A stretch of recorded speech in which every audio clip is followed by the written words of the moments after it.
Beleza, então, né? Vamos lá.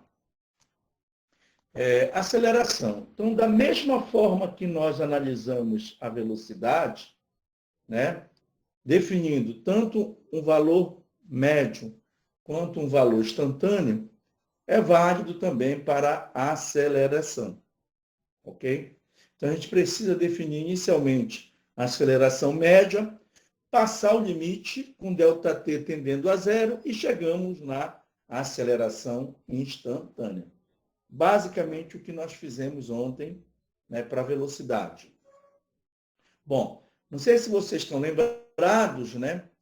Dado uma trajetória da partícula aí, né, a partícula se deslocando entre esses dois instantes aí, t0 e t, eu posso localizar a velocidade. E a velocidade, como nós sabemos, ela é tangente à trajetória no ponto considerado. Ou seja, a velocidade da partícula no instante t0 inicial é v0, tangente à trajetória.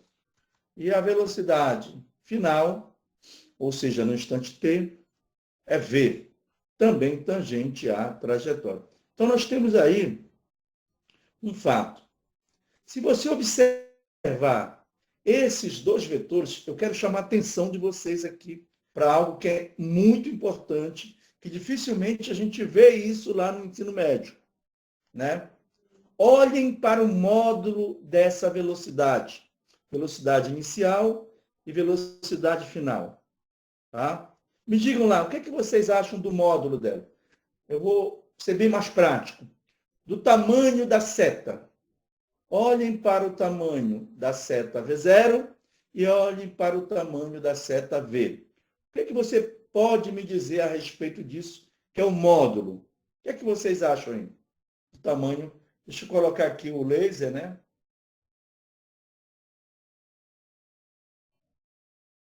São iguais, né? Perfeito, Carlos. São iguais. Então, eu poderia dizer aí que a velocidade não está variando. Você concorda comigo? Se os módulos das velocidades são iguais, ela não está variando. Este é o erro que as pessoas cometem. Por quê? Porque a velocidade, como eu já falei para vocês, é um vetor. E um vetor, ele é composto, ele é caracterizado, na verdade, por uma direção, por um sentido e por um módulo, uma intensidade. Tá? Então, quando eu observo a variação de um vetor, eu tenho que olhar para essas características todas. Porque se em uma delas ele variar, né, não for o mesmo, então é dito que o vetor todo variou. Tá certo? Então, é importante que nós saibamos que quem faz a velocidade variar é a aceleração. Mesmo que o módulo da velocidade não varie, mas ela está mudando aí, olha só a direção dela. Consequentemente, o sentido também está mudando. Então, ela está acelerando. Está claro isso, gente? Então, variar a velocidade não é variar só no valor dela. Variar a velocidade é variar também em direção e sentido. Tá claro isso para vocês aí? Entenderam? Isso é muito importante, tá? Para a gente entender essa variação aí de um vetor, tá? Por quê? Porque mais adiante eu vou falar para vocês da aceleração centrípeta no movimento circular uniforme. Mas você vai ver que no movimento circular uniforme, o módulo da velocidade se mantém. E por que tem esta aceleração centrípeta? Porque o módulo é constante, mas a direção e, consequentemente, nesse caso, o sentido também, né, eles variam. Então, se eles variam, tem que ter uma aceleração que está variando. Que eu digo sempre, uma aceleração responsável por essa aceleração. Isso. A ideia da desaceleração, tá bom? Eu gostaria de deixar claro para vocês, é igual à dilatação térmica, tá certo? O estudo da variação das dimensões de um corpo que sofre uma variação de temperatura é dilatação térmica, tá bom? Então, esse é o estudo. Essa dilatação, ela pode ser positiva, que é a dilatação propriamente dita, ou pode ser negativa, que é a contração. Mas lá no estudo não está contração térmica, está só dilatação térmica. Então, da mesma forma, independente se ele está, isso a gente vai depois chegar a uma conclusão, tá? Se ele está aumentando, se está diminuindo o módulo da velocidade, o importante é que se saiba, tá? Fisicamente falando, que ele está acelerando. Como ele está acelerando, são outros 500, tá bom? Então, vamos na ideia aí, resumindo, né? Se a velocidade variou, é porque o móvel acelerou. Se a velocidade variou, o móvel acelerou. A partícula acelerou. Ok? Então, o resumo é isso, tá? Muito bem. Então, a conclusão que eu chego é que nesse exemplo aí, a velocidade está variando. Todos concordam comigo? Nesse exemplo, de T0 a T, a velocidade variou. Ok? Baseado no que eu acabei de falar agora. A velocidade variou. Mesmo que o módulo dela se mantenha constante, mas mudou direção e sentido, portanto, variou. Ok? Muito bem. Então, essa variação aconteceu no intervalo de tempo ΔT, que é o instante final menos o instante inicial. E aí, como é que eu determino esta variação de velocidade? Por isso que é importante você fazer um estudo antes sobre vetores, tá? Então, eis aqui a velocidade V0, tá? Velocidade inicial. Eis aqui a velocidade final, ok? Eis aqui a variação de velocidade. Por que a variação de velocidade é a velocidade final menos a velocidade inicial? Simples, gente, olha só. Se nós somarmos, igual como nós fizemos ontem, se nós somarmos o V0 com o ΔV, pela regra poligonal, né? Pela regra poligonal, nós vamos encontrar a velocidade final. Repetindo, se somar o V0 com o ΔV, nós vamos encontrar a velocidade final. Logo, tirando o valor do ΔV, nós teremos que o ΔV vai ser o V menos o V0, né? Aquela ideia de passar para o outro lado, passa com sinal negativo, isso é um pouco estranho, tá? Então, o que eu tenho que fazer, então? Subtrair dos dois lados V0. Se eu subtrair dos dois lados V0, aquele lado lá que está ΔV mais V0, boa noite, não tem problema, tá? ΔV mais V0 menos V0, vai ficar só o ΔV, concorda?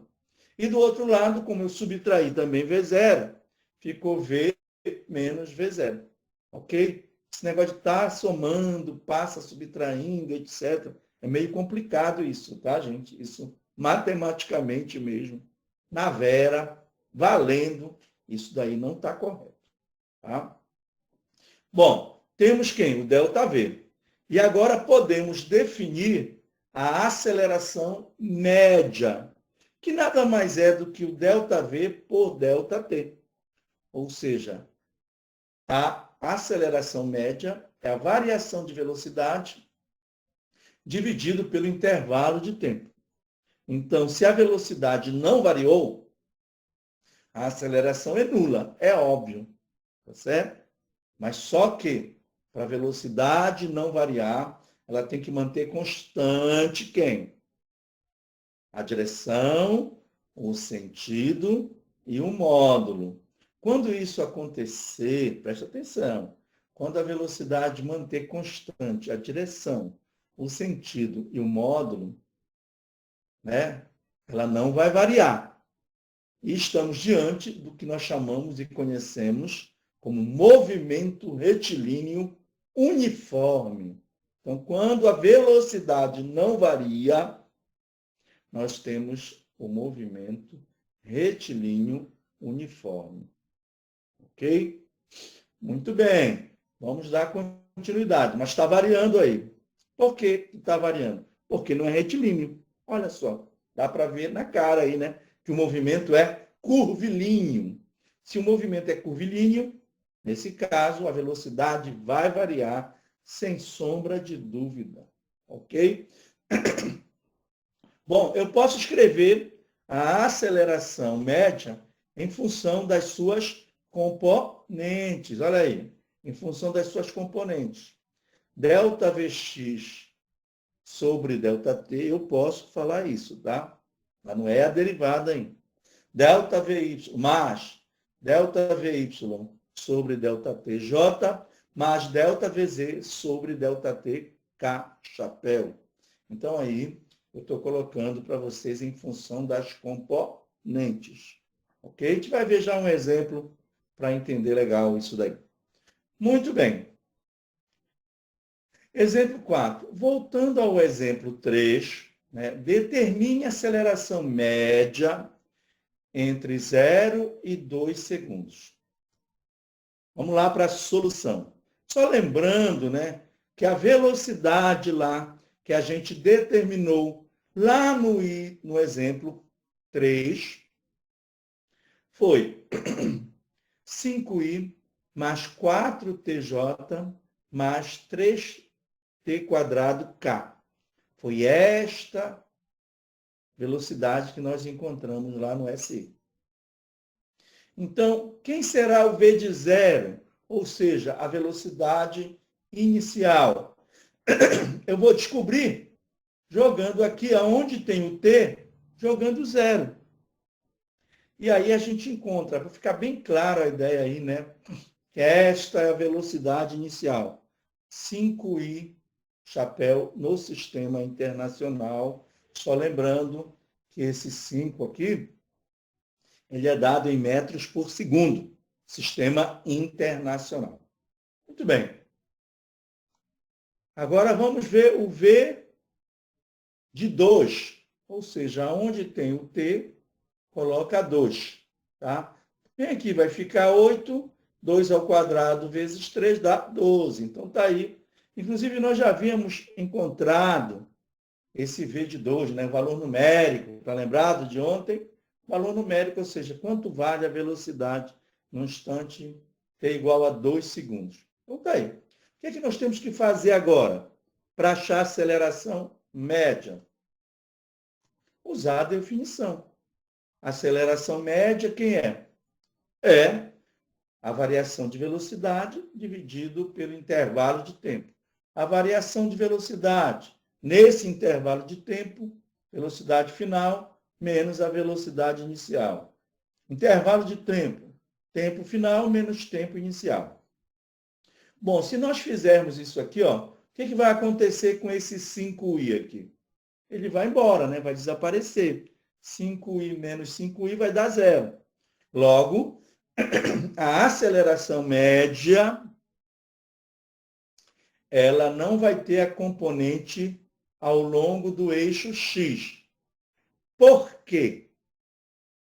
Está aqui a matemática me dizendo, olha, 5i menos 5i é igual a zero. Logo, a aceleração média, ela não vai ter a componente, né?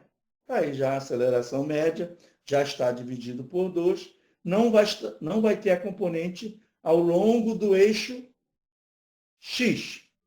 Alguém pode me dizer por quê? A resposta é simples, tá? Parece besteira, mas é simples mesmo. Enquanto isso, eu vou tomar um cafezinho aqui, tá? Por que a aceleração média não tem componente ao longo do eixo x? Eu quero uma explicação física, né? A matemática já está aí.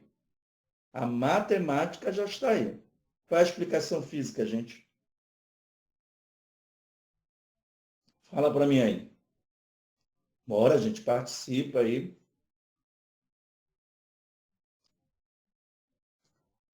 Estou esperando.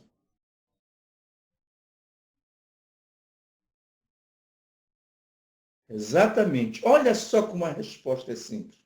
Porque ao longo do eixo X, a velocidade é constante. Se a velocidade é constante ao longo do eixo X, a componente da aceleração ao longo desse eixo é nula.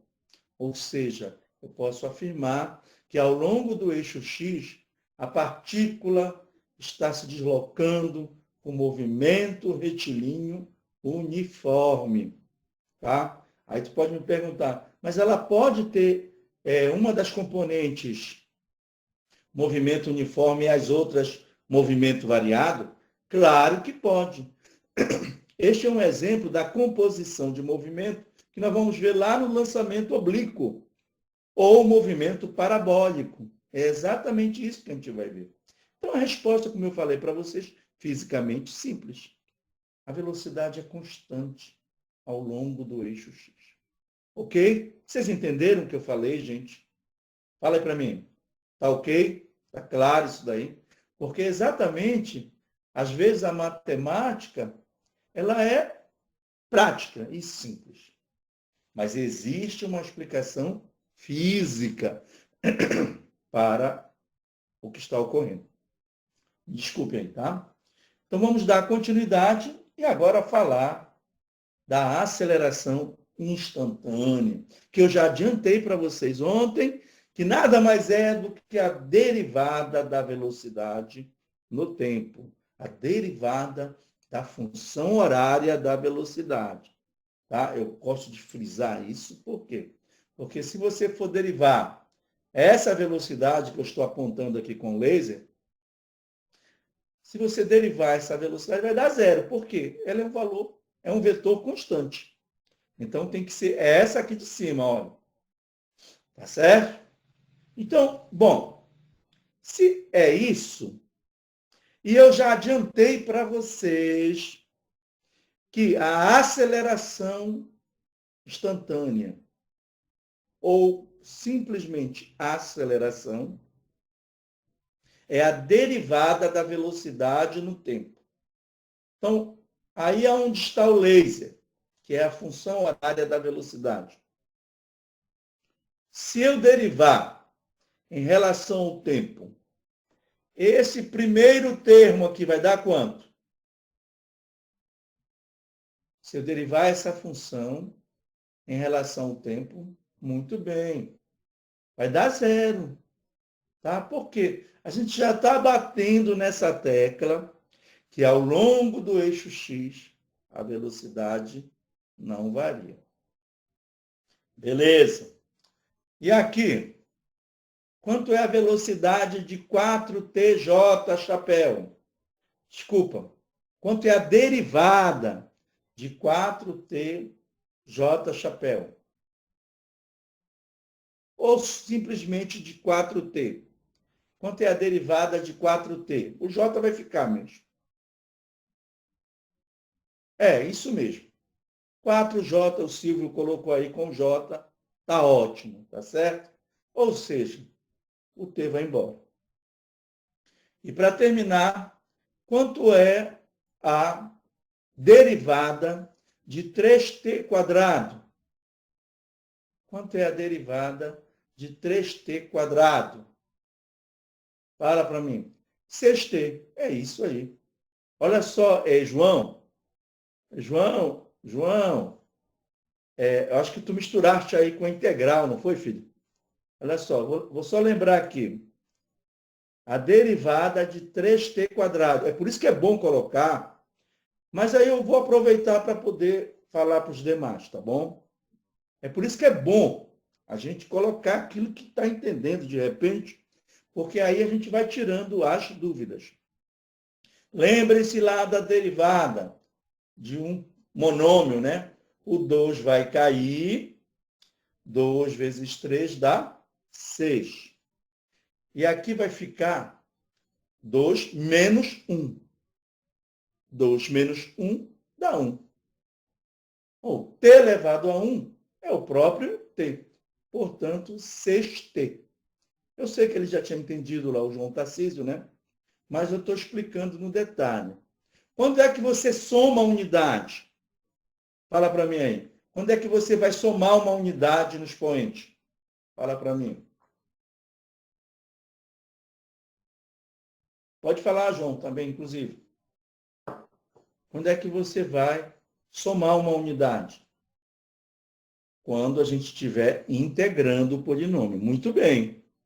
Exatamente, né? Exatamente isso. Ok? Tá claro? Beleza? Então, é sempre bom, como eu falei, você colocar aí no chat palavras bem pequenas, tá? Bem rápidas, assim que a gente vai podendo ler, porque senão desaparece aqui da minha tela. Ok? Deixa eu tomar mais um cafezinho. Muito bem. E aí, gente, eu não tenho mais nem o que falar, não é verdade? Fala sério, ó. Tá aí, ó. Portanto, a aceleração instantânea é a derivada da velocidade em relação ao tempo. O que foi que eu fiz? Eu peguei a aceleração média e passei o limite, tá? Esse tipo de palavreado, de termo, é comum, tá? Passo o limite. Com ΔT tendendo a zero, eu encontro quem? A aceleração instantânea. Não esqueçam que não é mais dv dividido por dt. É ddt de v, ou seja, ddt da velocidade, ou seja, a derivada ela está atuando na velocidade, tá? Ela está operando na velocidade. Este é o significado da derivada. Não esqueçam, derivada não é uma divisão, ela é um operador, tá bom? A representação dela é essa, mas ela é um operador. Então, sendo a velocidade em coordenadas retangulares, olha só, aí a velocidade, ok? V de t igual a Vxi mais Vyj mais Vzk. Derivando, tá certo? Eu vou derivar quem? Os módulos das componentes. Então, dá dvx dt mais dvy dt mais dvz dt. São os módulos das componentes. Ok? Então, se eu quero achar o módulo da componente ao longo da aceleração, ao longo da direção x, basta derivar a velocidade ao longo da direção x. No nosso exemplo lá deu zero, não foi isso? A gente vai demonstrar agora para vocês. E idem para o eixo y e o eixo z. Ok? Aí, olha só como eu vou voltar lá no exemplo 3, ó. Está aqui, pegando aquilo que nós já fizemos ainda agora, eu adiantei para vocês. Né? Tá aqui, ó. Quem é a componente, o módulo da componente x da aceleração? É o ax de t. Vai ser a derivada do 5 em relação ao tempo, derivada de uma constante é zero. Tá aí. Ok? Tá claro aí? Muito bem. Agora, a derivada do 4t, não é isso? Derivada do 4t em relação ao tempo, derivada de 4t vai ser o próprio 4. Como eu estou no sistema internacional, olha aí a unidade, gente. Metro por segundo ao quadrado, tá? Metro por segundo ao quadrado. As pessoas falam metros por segundo. Não é metro por segundo ao quadrado, aquilo que eu falei. A unidade ela vai sempre estar no singular. Metro por segundo ao quadrado. Por que é metro por segundo ao quadrado? É simples. Para achar a aceleração, eu não divido a velocidade pelo tempo. A velocidade é metro por segundo. E o tempo? Segundo. Então, metro por segundo dividido por segundo, isso aí vai dar uma divisão de fração. Conserva a primeira e multiplica pelo inverso da segunda. A primeira é metro por segundo. E a segunda? Segundo dividido por 1. Tá bom? Então, eu vou inverter. Então, vai ficar metros por segundo ao quadrado. Metro, desculpa aí. Metro por segundo ao quadrado. Tá bom? Isso é uma regrinha que o Enem está trabalhando isso firme e forte aí, tá? Na questão da unidade no singular. Tá bom? Muito bem. Então, deu uma constante, né? Aceleração constante, olha aí. Aceleração constante. A gente vai já falar da aceleração constante, mas de maneira geral, tá? Mas nesse caso, esta aceleração aí ela é constante ao longo do eixo Y. Que movimento é esse com aceleração constante? Vamos ver daqui a pouco, tá bom? Muito bem. E ao longo do eixo Z, o AZ de T, o AZ de T é a derivada de 3t quadrado em relação ao tempo. E aquilo que nós já havíamos visto antes, né? 6t. Tá? O Sidomar se adiantou aí, só faltou uma letrinha aí, Sidomar. Olha só, Sidomar. Ao longo do eixo Y, faltou uma letra aí nessa tua... que tu colocaste aí, não foi? O R, muito bem. Ao longo do eixo Y. Então, ele já garante que é retilíneo. Com aceleração constante, uniformemente variado. Exatamente. O Sidomar se adiantou aí, obviamente, porque ele já leu o material. Por falar em material, gente, acho que o André falou para vocês, eu vou só reforçar aqui. Os ajustes que eu tinha feito no material, eu já postei já um novo material, tá? Com os ajustes, que era nessa segunda parte aí. Ok? Então, já, esse material que está lá já é material ajustado. Como eu falei para vocês, a gente vai sempre estar mexendo, ajustando algumas coisinhas que a gente acredita, porque para construir um material desse é necessário tempo. Tá? E você sabe que, às vezes, o tempo ele é exíguo, né? Então, a gente vai fazendo mesmo no decorrer. Trocar o pneu do carro com o carro andando. Esse é o ditado. Então, eu vou substituir lá na aceleração esses valores, olha só, aquilo que nós já havíamos previsto, né? A aceleração como função do tempo, nesse exemplo aí, é 4J chapéu mais 6T K chapéu. Ok? Alguém de vocês pode me perguntar, e se eu derivar a aceleração? Né? Se eu derivar a aceleração? Bom, a derivada da aceleração não fisicamente não interessa, não é uma grandeza física, tá? Porque na cinemática a gente só estuda o quê? E na física, né? O movimento, posição, velocidade e aceleração. Por quê? Quando eu chego na aceleração, eu cheguei exatamente aonde? Na segunda lei de Newton, tá bom? A gente está trabalhando em cima do formalismo newtoniano da mecânica clássica, tá? Então, é isso que a gente trabalha, né, em física geral, é o formalismo newtoniano da mecânica clássica. Então, não existe uma definição aí física. Matemática tem, né? Se eu derivar essa função, vai dar isso, exatamente. Se eu derivar essa função, vai dar o quê? Vai dar a derivada de 4J, vai embora, tá certo? É zero. E a derivada de 6tk vai ser o 6k. Mas, como eu falei, não tem um significado físico. Tá? Matemático tem. Eu acabei de fazer a derivada. Mas físico não tem. Ok? Então, vamos dar sequência aí e falar de algo. Vou tomar uma águazinha aqui, que eu estou com um pouco de tosse.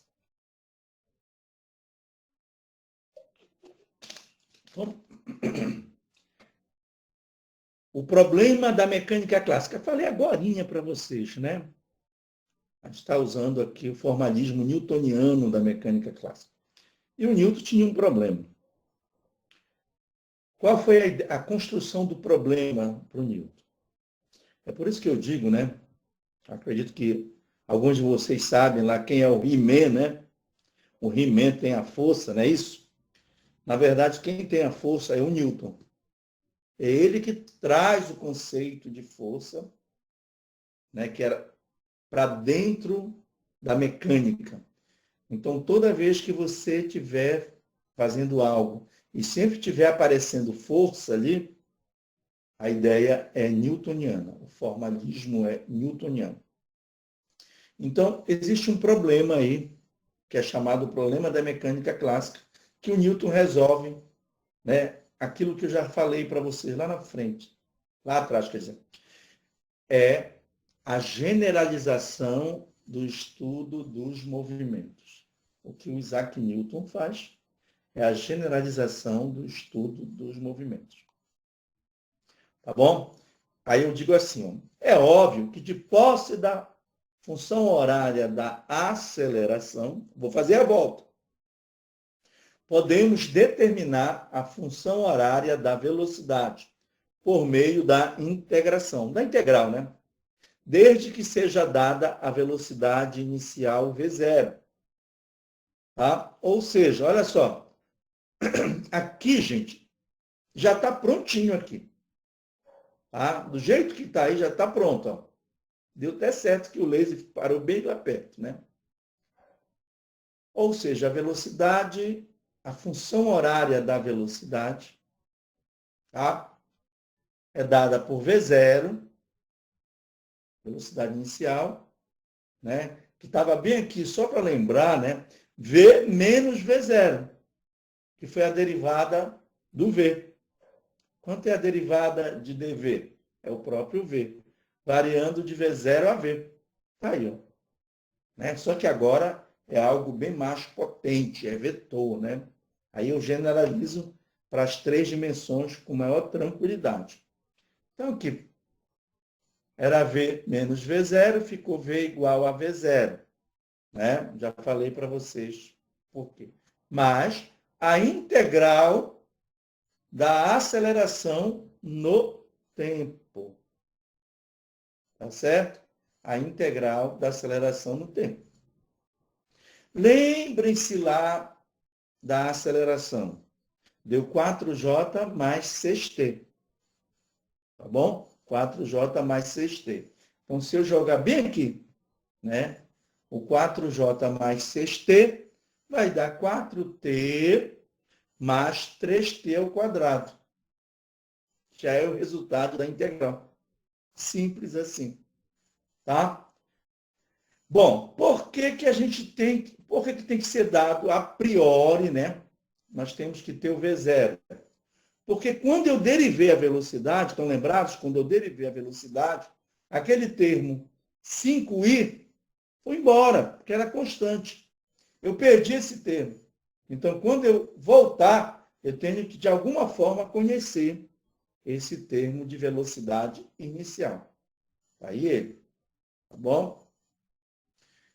E de posse da velocidade, eu posso obter aceleração, né? Desde que seja dado a posição inicial. Isso eu já falei ontem para vocês, estou reforçando agora.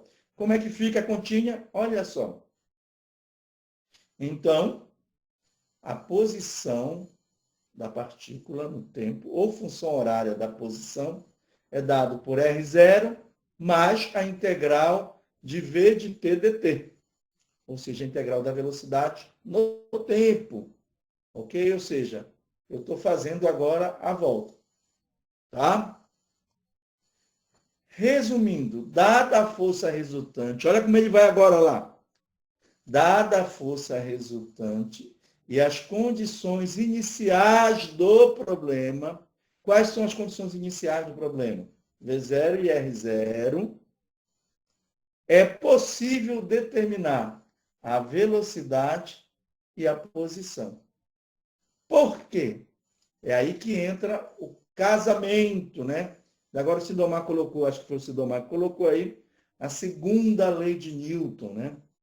A segunda lei de Newton, né, já modificada, que ele não deixou dessa forma, eu garanto a vocês, É a massa vezes a aceleração. Então, se eu tenho a força resultante, tá certo? Eu divido a força resultante pela massa. Inclusive, tem exemplo disso daí, né, lá no exercício. Eu divido a força resultante pela massa e obtenho com tranquilidade a aceleração. Ok? E se eu tenho aceleração, eu acho a velocidade desde que seja dado V0. E se eu tenho a velocidade, eu acho a posição desde que seja dado R0. Eis aí o problema da mecânica clássica. Então, o que foi que o Newton falou? Se eu sei qual é a força resultante sobre a partícula e sei as condições iniciais do problema, eu posso determinar, né, como varia a velocidade e a posição dessa partícula. Tá? A gente vai pegar nesse problema da mecânica clássica, na prática, lá no capítulo 3. Tá? Porque eu quero demonstrar para vocês que o Newton, no meu ponto de vista, ele pega o formalismo dele e aplica para achar o que o Galileu já tinha achado. Então ele ganha aí, porque ele comprova, ele deduz, tá bom? Lá o que o Galileu tinha visto empiricamente. Então o modelo dele ganha força e ele resolve, né, dois problemas que a gente vai ver aqui. Um é certo, que é a queda da gota de chuva, ou seja, o movimento de corpos em meios resistentes. Ele resolve esse problema e, a meu ver, né, ele resolveu o oscilador harmônico simples. Agora, como que ele resolveu, a gente vai ver depois com calma, tá? Porque esse problema, geralmente, ele é resolvido por equações diferenciais. Eu já havia dito isso para vocês. Só que o Newton não trabalhou equações diferenciais. Ela surge depois com D'Alembert, se eu não me engano. Ok? D'Alembert. Não é D'Alembert, D'Alembert. Muito bem. Então, olha só. Como eu falei, esse é o problema da mecânica clássica. Então, vamos ver o exemplo. Olha, o exemplo não. Eu digo assim, por exemplo, seja a força resultante F de T igual a 8J mais 12TK no SI, aplicada sobre uma partícula de massa 2kg. E as condições iniciais dadas, olha só, bem conhecidas da gente, né? No SI. O V0 é 5I e o R0 é 10I chapéu. Ou seja, aqui é 5 metros por segundo I chapéu e aqui é 10 metros I chapéu. Ok? Podemos determinar o V de T e o R de T. Aquilo que Sinomar falou agora. Usando a segunda lei de Newton, obtemos a aceleração e, por integração, obtemos as demais funções. Então está aqui a aceleração. O que é essa função? Fala para mim. É essa da força dividida por 2. Né? 8 dividido por 2 dá 4 e 12 dividido por 2 dá 6, onde 2kg é a massa. Ok? Está aí a aceleração. Então, para obter a aceleração a partir da força resultante, basta usar a segunda lei de Newton. Quando eu integrar, a integral de 4 é 4t. A integral de 6t, 3t ao quadrado. E vou somar aqui, olha, o V0 quem é? Não é o 5i? Então, eu somo com 5i. E encontro a velocidade. Agora, eu vou integrar a velocidade. Se eu integrar, aqui vai dar 5t, aqui vai dar 2t quadrado, e aqui vai dar t ao cubo. E eu tenho que somar com 10i. Como eu já tenho 5ti, né, eu vou somar com 10i chapéu, eu posso colocar o i chapéu em evidência e obter a posição. Ou seja, Eu mostrei para vocês, a partir dessa ideia, em que foi dado a força resultante, eu trabalho isso lá em vetores, trabalho isso nos exercícios e estou demonstrando agora para vocês que esse é o chamado problema da mecânica clássica. Tá bom? Então, lembre-se, formalismo newtoniano é aquele que traz a força, né? Então, quem tem a força não é o Riemann, e sim o Isaac Newton, ok? Muito bem. Então, com isso, a gente fecha esse geral aí da mecânica, da cinemática da partícula. E agora vamos para algo mais específico para finalizar aí esse capítulo. Já adiantei para vocês, agora há pouco, que o movimento com aceleração constante é o MRUV. Né? Mas só que a gente tem que olhar para esse movimento a partir da análise vetorial.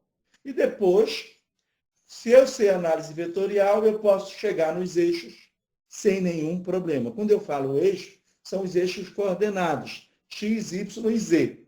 Ok? Então, vamos lá. Seja a função horária, aí vocês vão lembrar agora de algumas coisas lá do ensino médio, né? Espera que eu vou colocar aqui para carregar. Está descarregando o meu notebook.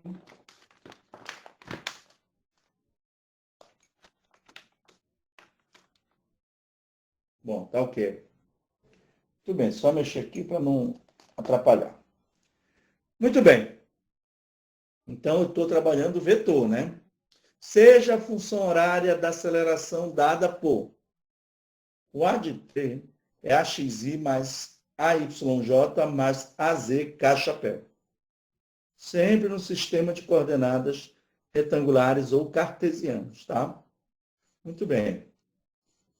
Esta aceleração será considerada constante, tá? Agora, aceleração vetorial será considerada constante se os módulos das componentes AX, AY e AZ não variarem com o tempo. Ou seja, se eles não forem funções do tempo, forem constantes. Um número. Tá?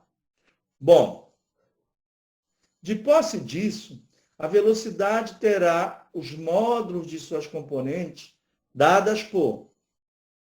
Então, veja aí, ó, eu estou usando aquela própria forma geral que nós mostramos agora para vocês, só que eu estou usando ao longo de cada eixo. Então, Vx de t vai ser o V0, x, que é a velocidade inicial ao longo do eixo x, mais a integral de ax dt. Bom, a integral de ax dt de 0 a t é axt, sem mais delongas, né, gente? O ax é uma constante, presta atenção. Então, a integral de dt é o próprio t, de 0 a t dá t. Então, está aí, né? Nós encontramos, sendo a aceleração constante ao longo do eixo x, e ela é, a velocidade é uma função do primeiro grau, ou como dizem os matemáticos agora, né? Função polinomial do primeiro grau. Ok? Muito bem. Idem ao longo do eixo y, idem ao longo do eixo z. Por quê? Porque eu estou considerando ali a aceleração constante, ou seja, é o vetor aceleração constante. Tá? Então, vejam que todas elas são funções do primeiro grau na variável tempo. Tá bom? Então, esses gráficos aí, né, vão dar uma reta que pode ser crescente ou decrescente. Ainda vamos fazer aí um estudo sobre os gráficos, tá bom? Então, muito bem. Então, nós temos a aceleração constante, ou seja, os módulos das suas componentes são constantes e os módulos da sua velocidade são funções do primeiro grau. O que eu vou fazer? Eu vou substituir aqui no vetor. Você pode fazer essa continha aí, tá bom?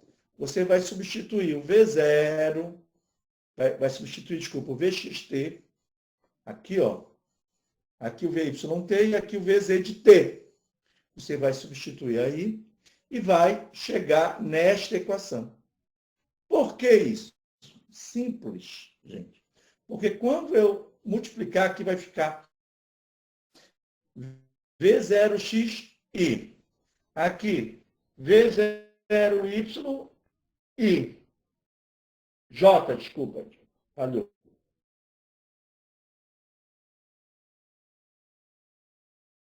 J. E aqui o V0zk. Então, eu vou poder colocar aí, né? Quem vai ser o V0xi mais V0yj mais o V0zk? Vai ser o vetor V0, ou seja, o vetor velocidade inicial. Tá bom? E a mesma coisa aqui, ó, vai ficar AXI mais AYJ mais AZK, multiplicado todo pelo tempo, né? Que é o fator comum. O fator comum é o tempo. Então, esse vetor que quando isso acontece, a forma matemática, olha, da função é a mesma das suas componentes. Preste bem atenção nisso. É importante, tá? A forma da velocidade vetorial ou da velocidade propriamente dita, como função de tempo, tem a mesma forma matemática de quem? Dos módulos das suas componentes. Beleza? Então, vamos dar continuidade e agora passar para a posição, né? De posse da velocidade, aquilo que nós já falamos, teremos os módulos das componentes das posições dadas por. O que é que eu vou fazer agora? Integrar essa velocidade para achar a componente ao longo do eixo x. Mas lembrem-se, nós temos que ter, a priori, a posição inicial, que seria o x0. E quando eu faço isso, encontro esta forma genérica aí. X de t é igual a x0 mais V0xt, mas como era AXT integrado, vai ficar AXT² dividido por 2. Então, eu somo 1 mais 1, 2, e divido pelo novo expoente, que é o 2. Então, o 2 fica indicado aí, porque isso é uma forma genérica. Tá? Isso daí é uma função do segundo grau na variável tempo, que já era de se esperar, né? Se eu integro uma constante, eu obtenho uma função do primeiro grau. Se eu integro uma função do primeiro grau, eu obtenho uma função do segundo grau. E se eu integrar uma função do segundo grau, eu vou obter uma função do terceiro grau, que não vai ter significado físico. Então, na volta, também é válido. Eu só chego até a posição. Então, o máximo que você tem que fazer é derivar 2 vezes ou integrar 2 vezes aqui na cinemática. Está claro isso, gente? O máximo que você tem que fazer. Nada mais, porque senão as grandezas não têm mais significado físico. Muito bem. Obviamente que o y de t vai ser y0 mais v0yt mais AYT² sobre 2, idem para a posição ao longo do eixo y. Então, vejam, essas são as formas, né? São funções do segundo grau ao longo de cada eixo coordenado. Estou falando da posição, tá bom? Da posição. Muito bem. Da mesma forma que nós fizemos para velocidade, vamos fazer para a posição. Vamos substituir aqui o x de t, o y de t e, finalmente, o z de t. E quando eu fizer tudo isso, né, nós vamos encontrar esta função. Olha, olha a forma matemática. Né? O R0. Quem é o R0? É o x0i mais o y0j mais o z0k. Esse é o R0. Tá bom? Então, está aqui o R0 mais V0t mais AT² sobre 2, né? A mesma forma matemática que a posição vai ter o vetor posição, para ser bem mais claro, vai ser a mesma das suas componentes. Ok, galera? Então, com isso, a gente tem a ideia da aceleração constante. Tá? Como sendo aceleração constante, como é que vão ser as funções horárias? Tanto a função horária vetorial, como as funções horárias dos módulos. Ok? Beleza? Então, como elas são funções, a gente pode fazer um estudo gráfico e aproveitar para classificar os movimentos. Agora, vamos entender uma coisa.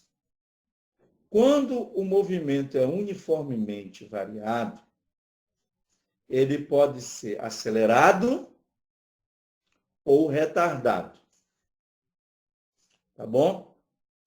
Acelerado, quando o sentido da velocidade coincidir com o sentido da aceleração.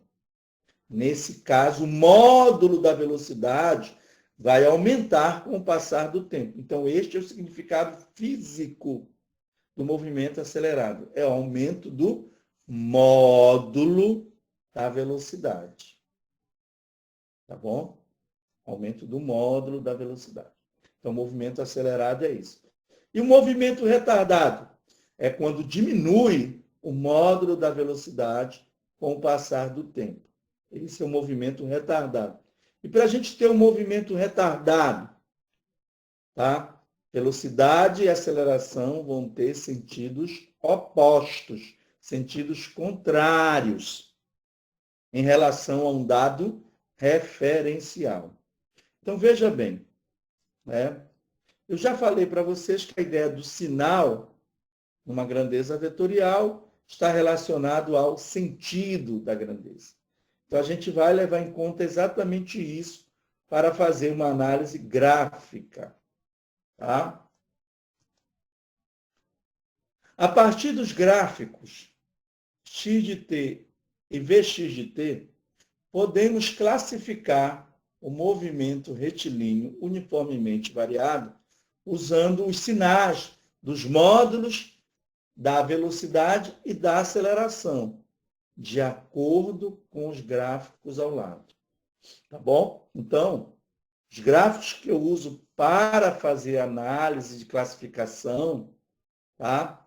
Do movimento uniformemente variado, retilíneo uniformemente variado, tá bom? É só o da posição e da velocidade. Então, tá aqui. Bom, o que é que a gente percebe nesses dois primeiros gráficos aqui? Aceleração positiva. Então, olha que são duas formas de perceber isso.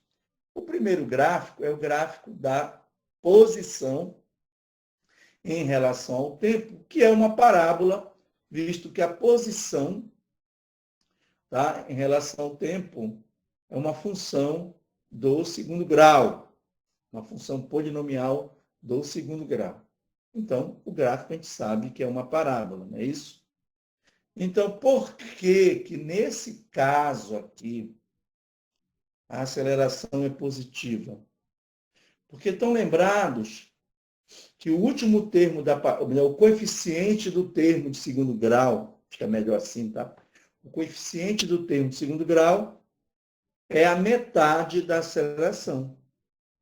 Então, esse coeficiente ele vai carregar quem? O sinal da aceleração.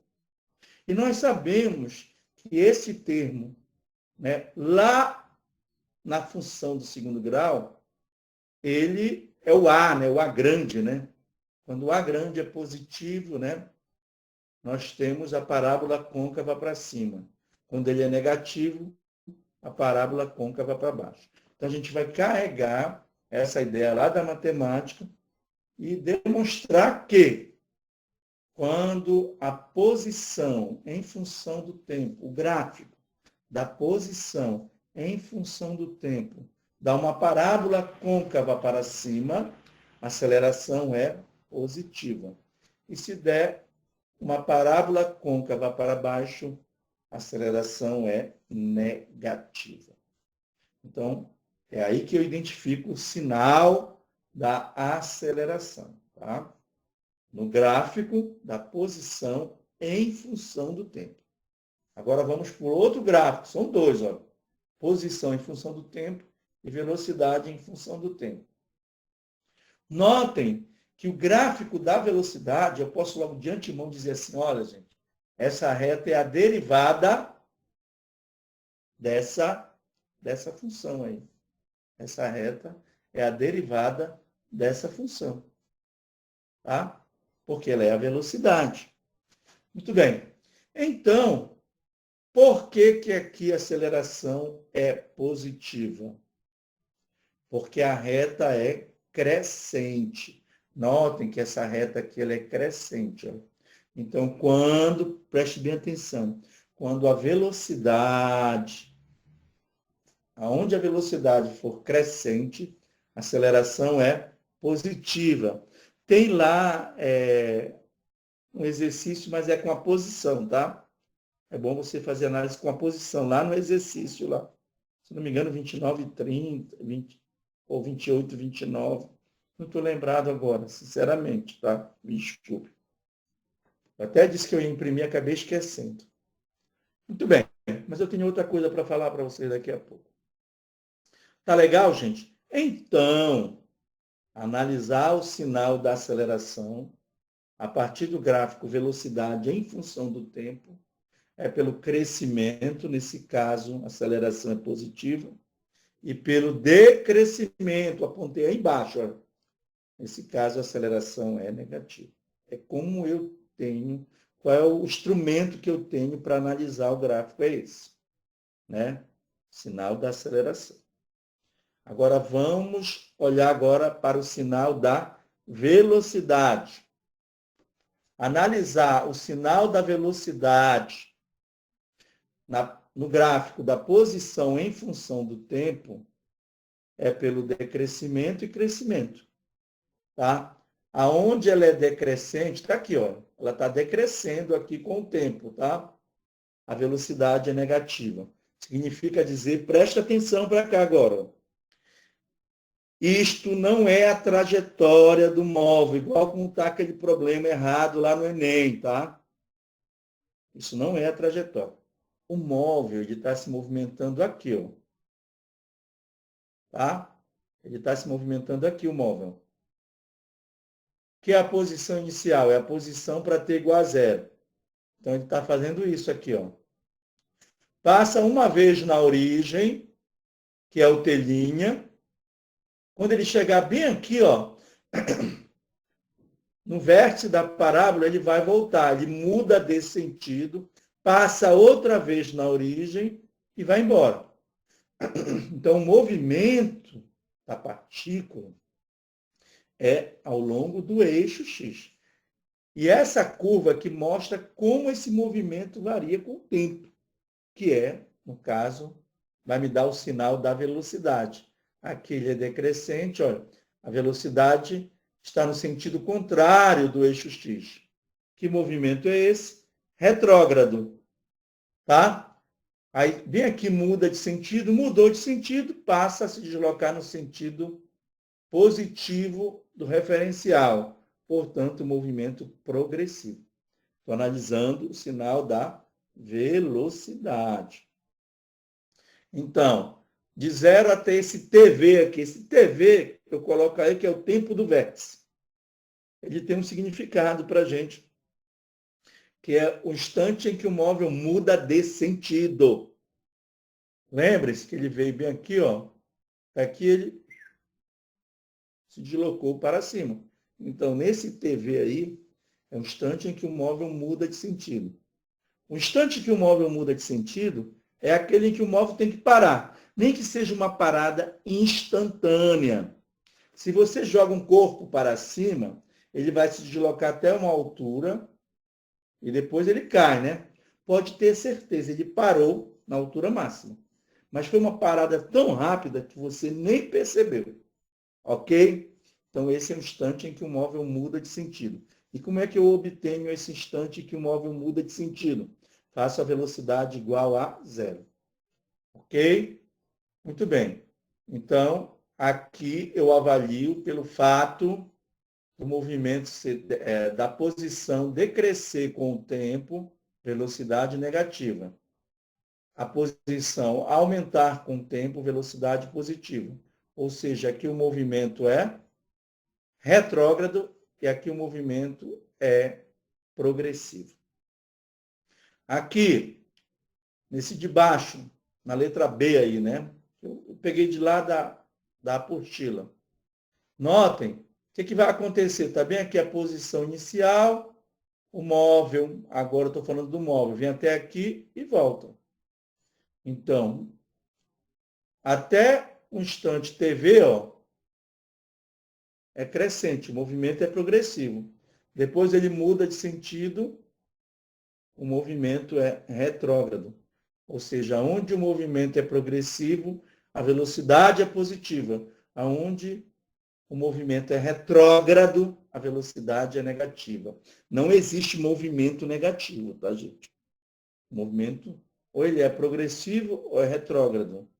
Ou ele é acelerado ou retardado. Não existe movimento negativo. Bom, e como é que eu analiso, para finalizar, o sinal da velocidade a partir do gráfico velocidade em função do tempo? Simples. Por quê? Olha só, se eu analisar aqui para cada instante abaixo do TV, ó, a velocidade sempre vai assumir valores negativos. No TV, aquilo que eu falei ainda agora para vocês, ela é zero. E acima do TV, ó, ela vai assumir sempre valores positivos. Então, é assim que eu analiso o sinal. E aqui, ó, abaixo do TV, de 0 a TV, ela assume valores positivos, né? E acima de TV, ela vai assumir valores negativos. É assim que eu analiso. Então, de posse de tudo isso que nós falamos, podemos classificar o movimento. Uniformemente variado. Tá? Movimento retrógrado retardado. Fisicamente, o que significa isso? O móvel se desloca no sentido contrário ao sentido do referencial, certo?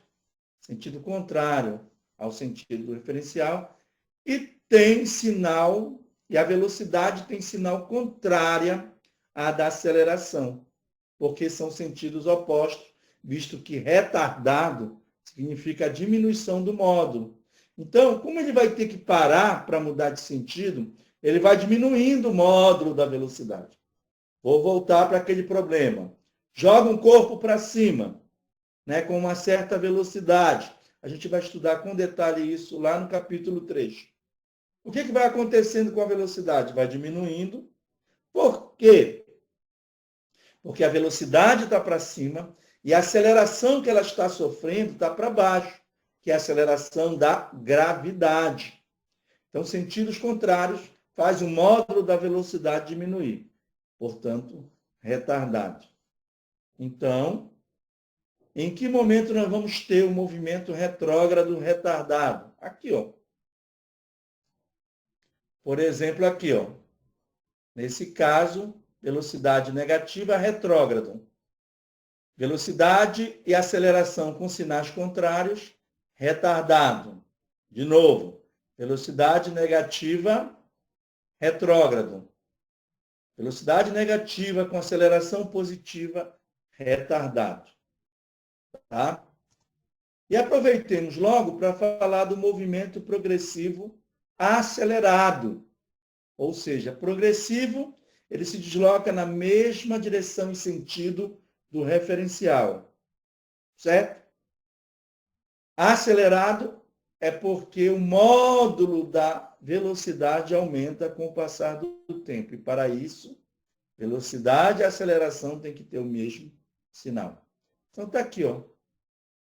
Notem que a partir de TV a velocidade é positiva. Coincide com o sinal da aceleração. Então, portanto, progressivo, só velocidade.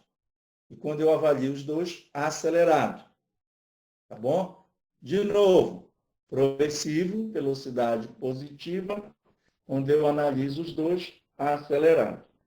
Daí o movimento progressivo acelerado, velocidade e aceleração têm o mesmo sentido, né, do referencial. Possuem o mesmo sentido, elas possuem. Movimento progressivo retardado, velocidade positiva e aceleração negativa. Onde é que nós vamos ter? Aqui, ó. Para esses dois casos, a aceleração é negativa. Tá? E até o TV, a velocidade é positiva. Então, mais uma vez, olha, esse aqui dá legal para a gente poder entender, né, o lançamento vertical. Ó. Por quê? Ó? Eu lanço verticalmente um corpo para cima. Ele vai diminuindo a velocidade. Por quê? Porque a aceleração está sendo aplicada no sentido contrário. E depois ele acelera para baixo. Tá bom? Quando é que ele vai acelerar? Depois do TV, quando a velocidade e a aceleração, né, tiverem o mesmo sinal. Mas até o TV, elas têm sinais contrários. Até o TV, elas têm os sinais contrários. Então, por isso que é movimento progressivo retardado. Nesse caso, o referencial está orientado para cima. Tá? E, finalmente, o retrógrado acelerado, que é quando o corpo volta, quando o corpo cai, né? Ele aumenta o módulo da velocidade dele. Nesse caso, nós temos aí velocidade negativa e aceleração negativa. Possuem sentidos contrários, né, ao do referencial. Então, com isso, a gente faz uma análise geral do gráfico aí, tá bom? Ou seja, para a gente poder classificar, lá tem questão, né, que você pode, eu não lembro agora o número delas, né, para cada intervalo você analisar qual é o sinal, né? Qual é o sinal da velocidade e da aceleração. Exatamente isso, sinal. E para finalizar a aula de hoje, né, o exemplo 6. Esse exemplo 6 não está lá, o que eu coloquei lá na apostila é um exemplo gráfico lá, tá? Eu resolvi fazer aqui um exemplo de ensino médio mesmo, porque é bom para a gente poder entender, né, a base desse processo, tá bom? Então, olha só. Uma partícula se desloca ao longo do eixo x com o módulo da posição dado por x de t igual a 24 menos 16t mais 2t ao quadrado. Então, essa é a posição ao longo do eixo x, que deu uma função do segundo grau. Portanto, isso daí, ao longo do eixo x, nós temos um movimento retilíneo uniformemente variado. Olha só, como vocês já estão craque aí, né, na derivada, se eu derivar essa função, eu vou encontrar a velocidade, certo ou não?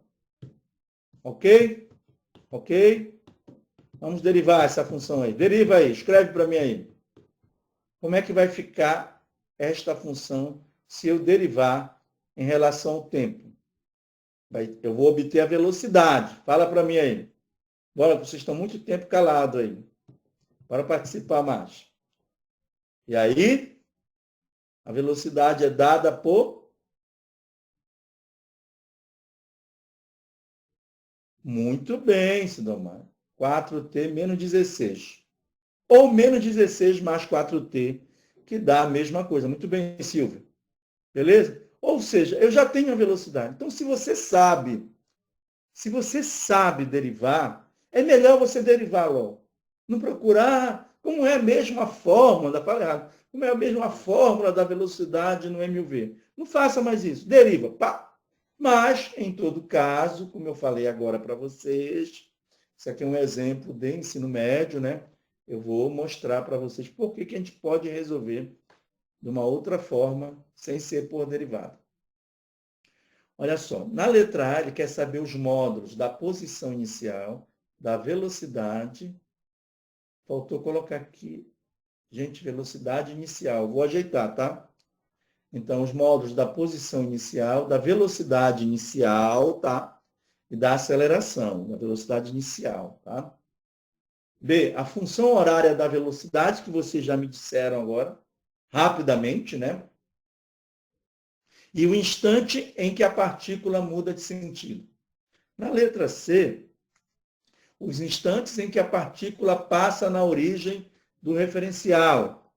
E na letra D, os gráficos da velocidade em função do tempo e da posição em função do tempo. Tá bom? Ou seja, os gráficos da função dada, que é o x versus t, e aquele que a gente vai achar lá no item B, função horária da velocidade, que vocês já olharam, já viram como é a velocidade. Tá bom? Então, vamos lá. Solução.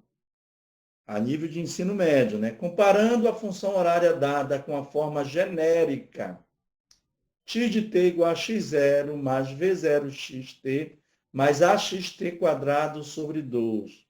É importantíssimo aqui você ficar observando esse detalhe. Comparem aqui. Ó. O x0 vai ser o 24 metros, porque eu estou trabalhando no SI. 24 metros. Melhor.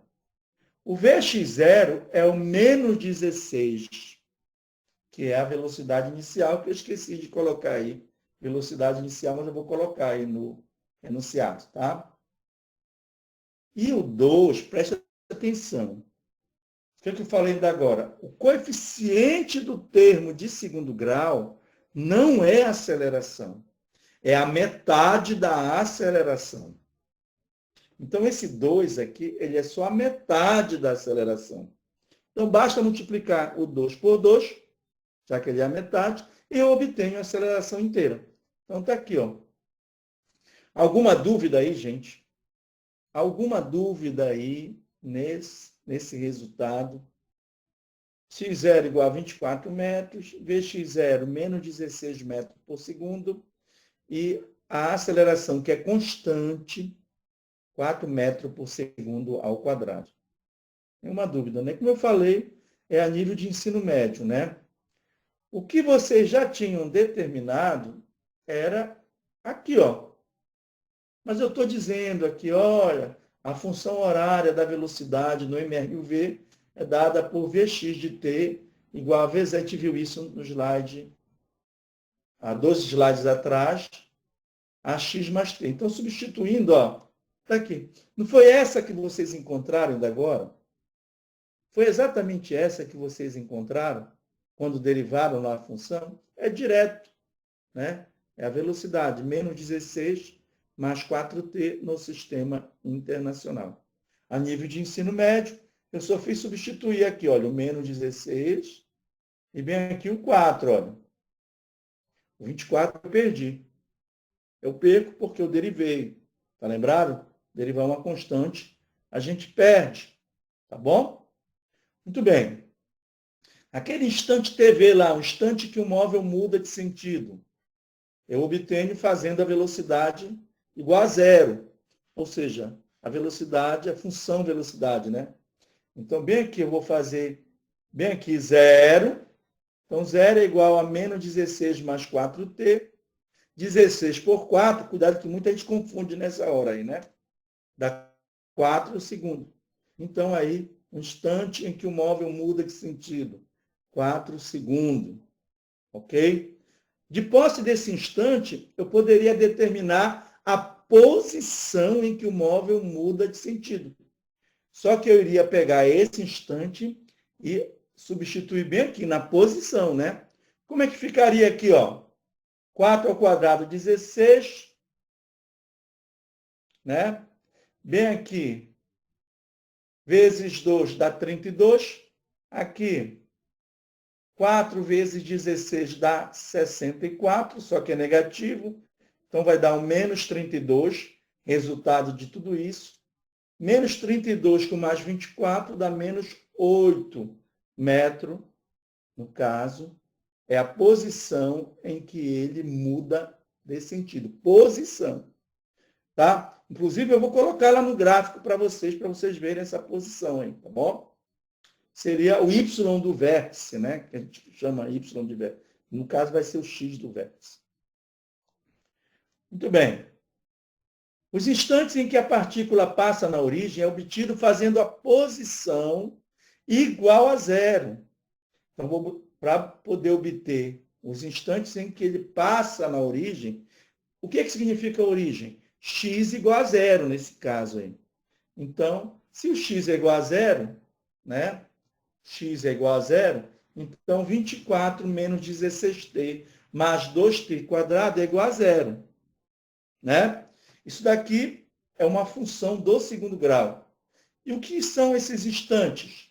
São os zeros da função segundo grau. Então, os instantes, no caso, em que ele passa na origem, são os zeros da função. O zero da função da velocidade é um instante em que ele muda de sentido. E o zero da função da posição, portanto, uma função do segundo grau. Olha aí um exemplo legal, né? Para aquela nossa proposta lá, para vocês desenvolverem lá. Então, você já pode trabalhar aí a função do primeiro grau, né? As raízes da função do primeiro grau e do segundo grau, né? O polinomial, não esqueçam disso, senão os professores de vocês de matemática vão ficar chateados. Principalmente o professor Fernando, tá? Fernando vai ficar chateado com vocês. Então, muito bem. Então tá aí, ó. Eu vou trabalhar esses dois exemplos. Olha. Gente, olha, vocês estão vendo lá com o professor de física, ou já viram lá com ele, né? As funções lá da velocidade e da posição no movimento retilíneo uniformemente variado. Está aqui um exemplo. Pá! Olha só que coisa bela. Aí vocês vão trabalhar a matemática.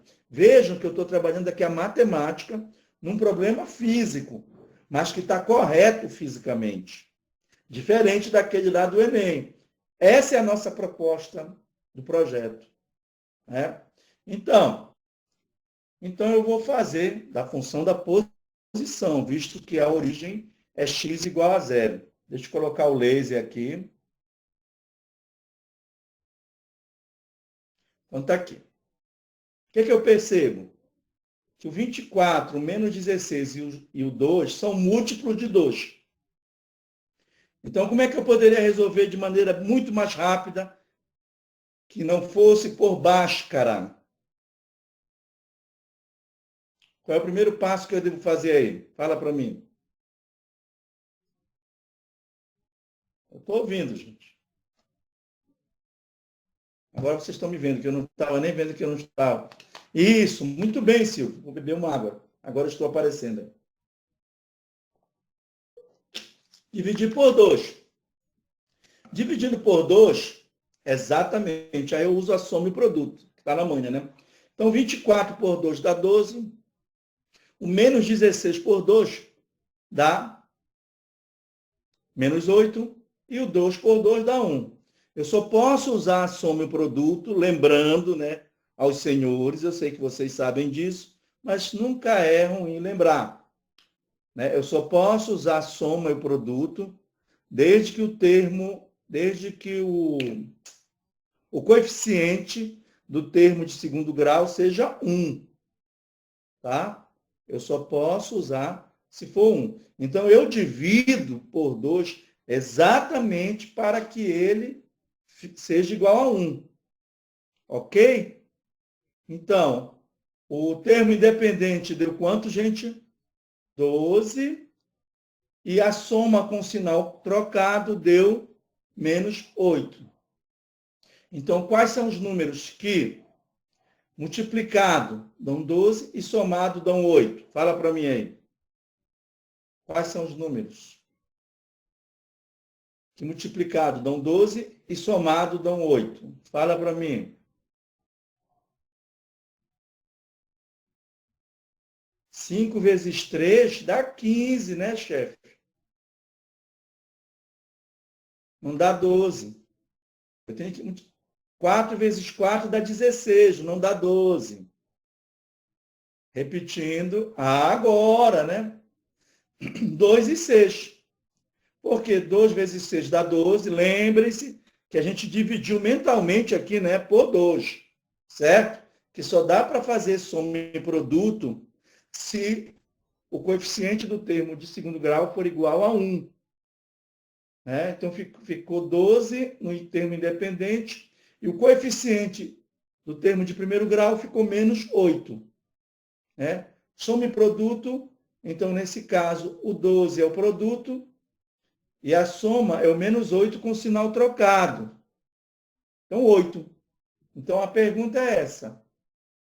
Né? Quais são os números que multiplicados dão 12 e somados dão 8? 2 e 6. Ok? Ou então, se você tiver dúvida, na dúvida, usa o Bhaskara, né? Bhaskara neles, ok? E acha aí 2 e 6. Notem alguns detalhes importantíssimos aqui. Né? Eu estou buscando lá da matemática, função do segundo grau. Se eu conheço as raízes, tá certo? Se eu conheço as raízes, a abscissa do vértice é a média aritmética delas.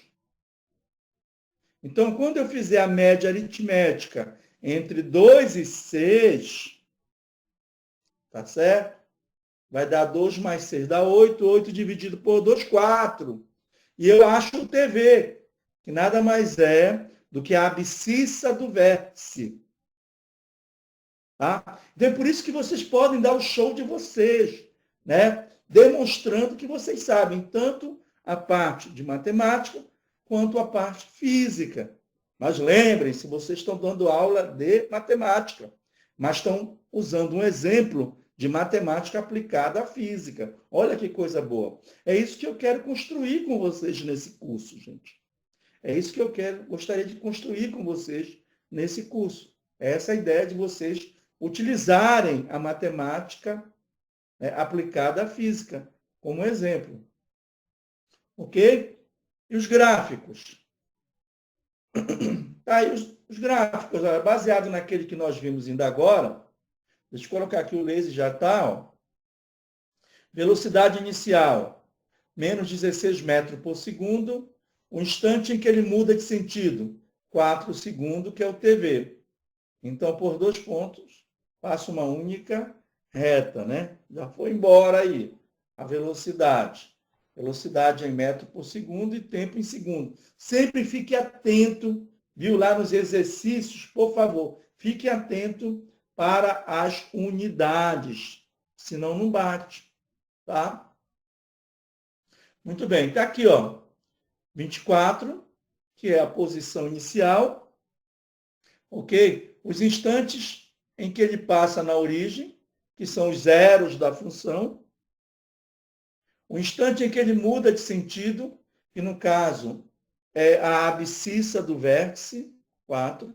E de lambuja tem aí quem? A posição, olha. Nós calculamos ainda agora mentalmente a posição. Pegamos esse 4, substituímos aqui e achamos menos 8 metros. Então, aí nós temos, olha quantos pontos nós temos. 1, 2, 3, 4, né?